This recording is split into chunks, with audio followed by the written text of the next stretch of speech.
बातें चल रही हैं, इसलिए मैं इन बातों को रोक नहीं पा रहा हूँ भाई। कहिए भैया, कैसी बातें? सुनो लक्ष्मण। कहिए भैया। हे लक्ष्मण पराए चंपा है, सारा उपवन झनकार उठा, छा गई सरसता कमलों पर, भ्रमरों का दल गुंजार उठा।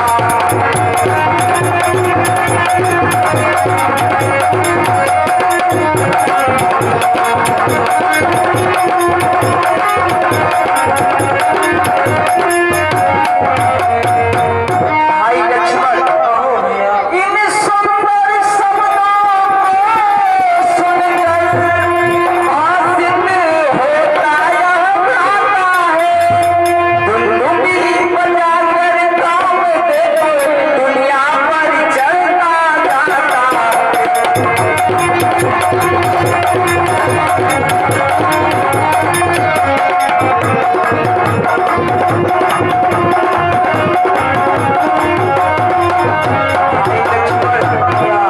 क्यों प्राकृत सुंदरी में मन में भरती इतनी चंचलता है, शय में शांत मेरा स्वभाव रह कर आज मचलता है।